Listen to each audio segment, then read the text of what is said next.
My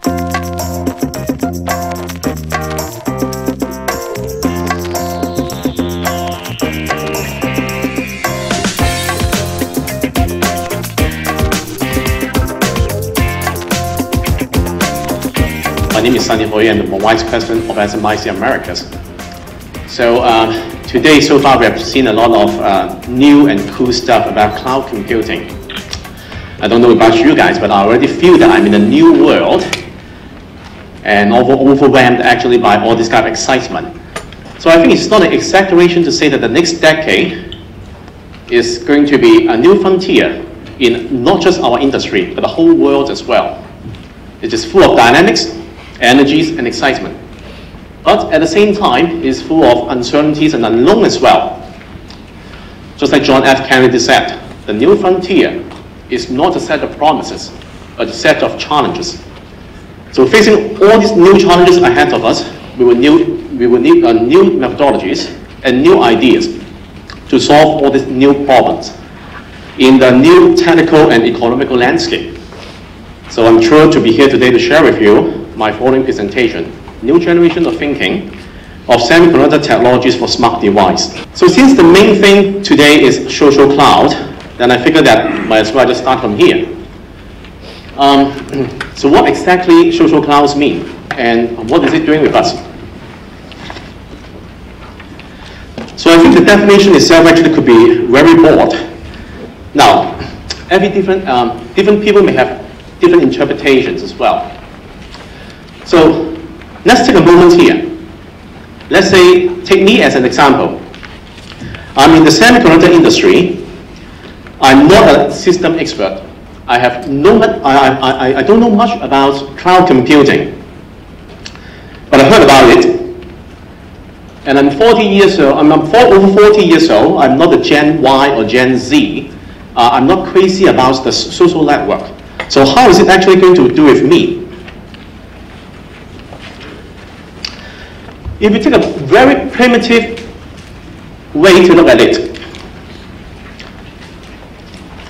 social means the interactions between people, and cloud is the technology to provide the platform for the people to interact all over the world at anywhere they like, at any time they want. Now then it starts to make sense. But you will say, well, wait a minute. Oh, that's just networking. I mean, it's like intellect. We have it for a long time already. So what is new about cloud? And why is it so cool about that? Well, in another simple way to look at it, before cloud, if we need to work on any files like document, spreadsheet, or presentation, or maybe you would like to share some files, pictures, video clips, or music with your friends or family, then usually you will need a PC, either a laptop or a desktop, which usually come with a pretty powerful processor, which drive a lot of current, use up a lot of energies, and a pretty big size of memory, usually come in the form of magnetic hard disk drive, which usually also clumsy and heavy. Now then you also need to actually have a lot of software to handle different kinds of formats. Since the applications, programs, and working files, they are all maintained and stored actually separately. So we do not need to carry the heavy machines with the brick charger with us anymore. And we do not have to worry about software compatibility and the never-ending upgrade. And usually, the mobile smart device is much lighter and with a longer battery lifetime. So what is semiconductor doing with it? Well, let's look at something more tangible here. This is a high level of bill of material analyzed between PC and mobile smart device. From the table here, we found two interesting things. Number one, the semiconductor content of the total BOM compare to in the smart device is close to 50%. Compared to the traditional PC, which is only around 35%. And number two, in a smart device, the microprocessor is no longer a dominating factor in the total cost of semiconductor. We have much more other semiconductors component inside the smart device. So based on these two observations, we can say semiconductor is getting even more important in the mobile computing.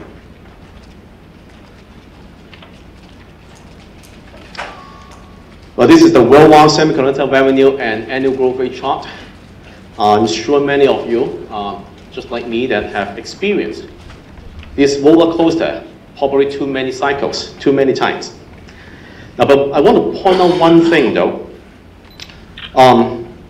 Semiconductor is a very, very resilient industry. Not only that, it is playing a significant role in the over $2 trillion of the electronics equipment market. But also, we have fully recovered from the 2008 financial crisis and coming to exceed $300 billion this year.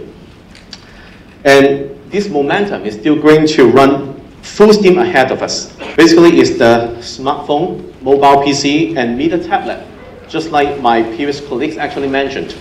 Now, this is a shipment projection for the mobile phone and mobile PC.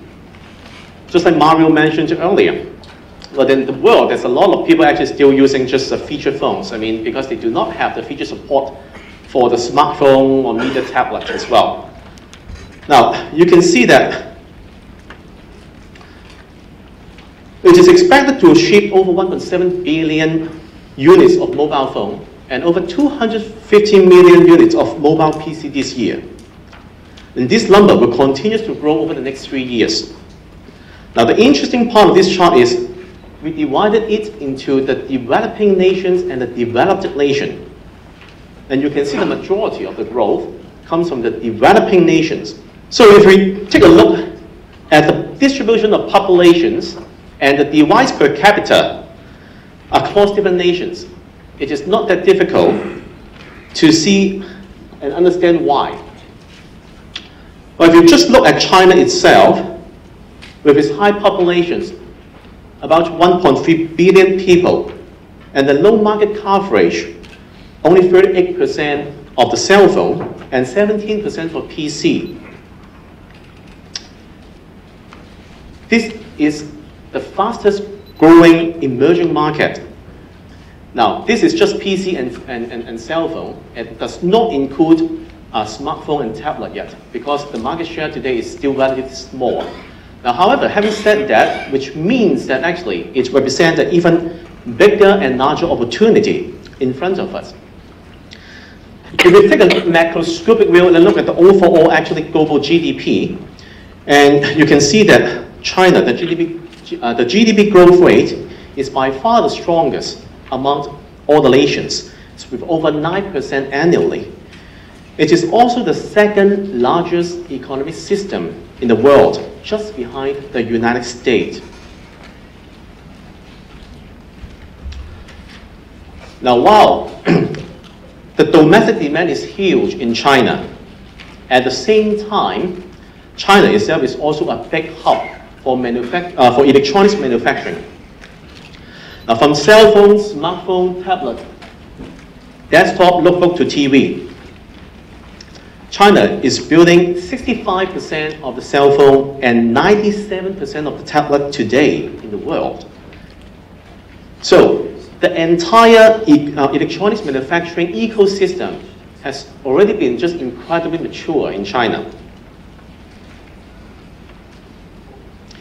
And if you believe the projection of the surging demand in the mobile smart device, well, namely basically the smartphone, the tablet, and the mobile PC, then you better believe that China will continue to play an important role in this electronics manufacturing. And over the next 4 years, it is expected to continue to grow over 40% for smartphone, 80% for tablet, and 25% for notebook. So what you're seeing here actually on the screen, my apology here, basically is the iPhone and the iPad. Actually, it's a typical mobile smart device, and they're typical simply because they're first in the market, setting the cornerstone in our industry. Now, a lot of reports have already been published about actually what is inside the smart device if you open it up. But if you take a closer look into the semiconductor component inside, then you'll see basically from the app processor to the memory, the wireless connectivity, including Bluetooth, NFC, and wireless LAN, the navigation system with digital compass, gyroscope, accelerometer, imaging sensor with video processing capability, display, and also the touch screen. All these type of semiconductor components, and in using the semiconductor technology. And you can see that basically, like the app processor or the memory, those will continue to use the leading edge of the technology, like 45 and 40 nanometer, 28 or 20 millimeter, or even smaller geometry of the technology. And at the same time, you have a different group of components that you will use a relatively more mature technology, but very, very niche, like RF, analog, high voltage, CMOS imaging sensors, and MIMS. So you can see that for a typical mobile device, it does use a whole lot more of semiconductor components compared to a traditional PC. And it is pretty clear that actually we will have two paths of technologies. The one will continue to follow the Moore's law, keep pushing the geometry envelope, and another group actually so-called the more and more, that will require diversified technologies. Just like what I mentioned earlier, like RF, high voltage, CMOS imaging sensor, MIMS, and etc. And no question about that, both of them are very important. And no question about that, each of them will require dedicated R&D focus and resources in order to continue to advance and stay innovative.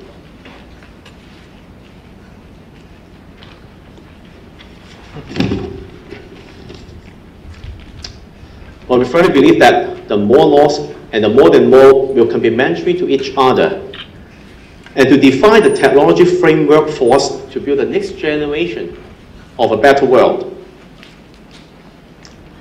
And the better world of all of us to connect together basically is the human dream of the technology lifestyle. So people like you and me in the semiconductor industry are playing a very, very important role here. And finally, I don't want to sound too hard sell, but I promise that I won't as well. But I want to take this opportunity to remind you that SMIC, my company, is committed to provide the technology platforms for you to pursue this human dream of our company. So in summary, the trend of cloud that we are seeing today enabled the mobile computing with smart device will drive the semiconductor growth continuously through 2015. And the new growth engine will give rise to the emerging market. China represents a huge opportunities for all of us. And the smart device rely on the innovative semiconductor technologies will continue to be governed by the Moore's law and the more than more. And a respectable semiconductor foundry should commit the resources and bear the responsibility to develop such platform so that to enable the design companies to pursue the human dream to achieve the technology lifestyle that all of us want. So that concludes my presentation. Thank you very much.